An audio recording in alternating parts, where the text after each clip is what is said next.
মাত্র এক পিস মাংস দিয়ে যদি পুষ্টি সমৃদ্ধ খাবার ঘরেই বানানো যায় তাহলে কেমন হয় বলুন তো।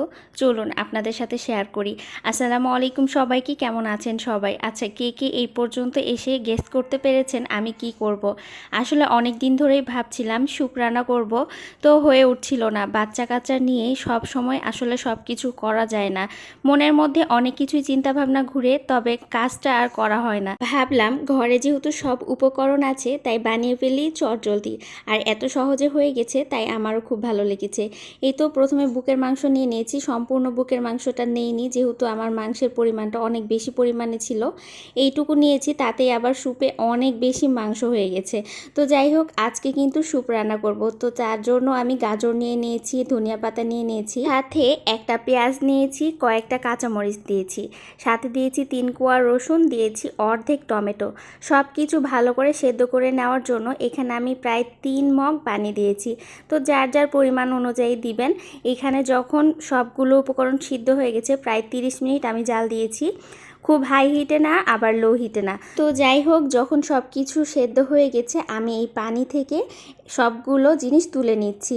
তো এর পর্যায়ে কিন্তু এই পানিটাও আমার কাজে লাগবে। এই পানি দিয়েই স্যুপ রান্না করা হবে। একদিকে পানিটা জাল করতে দিব, মানে স্যুপের যে পানিটা, এই পানিটা এখন জাল করতে দিব। তার জন্য দিয়ে নিলাম পরিমাণ মতো লবণ, 1 চামচ চিনি, আর দিয়ে নিলাম গোলমরিচের গুঁড়া। এখন দিয়ে নিচ্ছি টমেটো সস, সয়া সস। এখানে ফিশ সসও ব্যবহার করে অনেকেই। আমার কাছে ফিশ সসটা ছিল না, যার কারণে ফিশ সসটা দিতে পারিনি।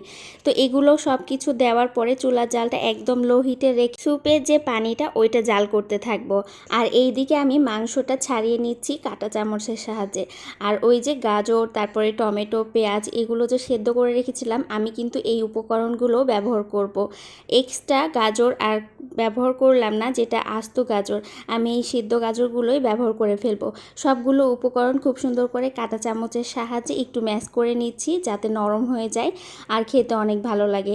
তো এই তো ম্যাশ করা হয়ে গেছে। এই পর্যায়ে এখন আমি একটা ফ্রাই প্যানে নিয়ে নিয়েছি আদা কুচি, রসুন কুচি, সামান্য তেল দিয়ে নিয়েছি। এখানে বাটার ব্যবহার করলেও হবে, আমি তেল ব্যবহার করেছি। তো তেলে ভালো করে এটা এখন ভেজে নিব। তারপরে হালকা যখন ভাজা হয়ে যাবে দিয়ে দিব ওই যে ম্যাশ করে রাখা মাংস আর সবজিগুলো। সবজি বলতে গাজর, টমেটো, পেঁয়াজ আর রসুন ছিল ওইগুলোই। এই তো আদা আর রসুন কুচিটা অনেকটাই সুন্দরভাবে ভাজা হয়ে গেছে। এ পর্যায়ে প্রথমে আগে মাংসটা দিয়ে নিলাম, তারপরে দিয়ে নিলাম সবজিগুলো।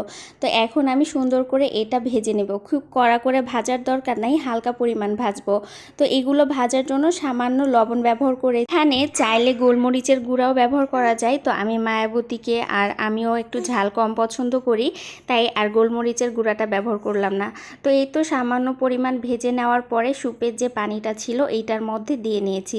তারপরে যখন একটা বলক চলে এসেছে, আমি আগে থেকে একটা ডিম ফেটে রেখেছিলাম, আর এই ডিমটাই এখন অ্যাড করে নিচ্ছি।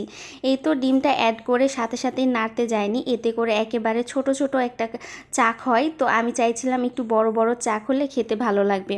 তো এই তো ডিম দেওয়ার পরে যখন আরও একবার বলক চলে এসেছে, এই পর্যায়ে দিয়ে নিয়েছি অল্প পরিমাণ গোলমরিচের গুঁড়ো, আর দিয়ে নিলাম কর্নফ্লাওয়ার।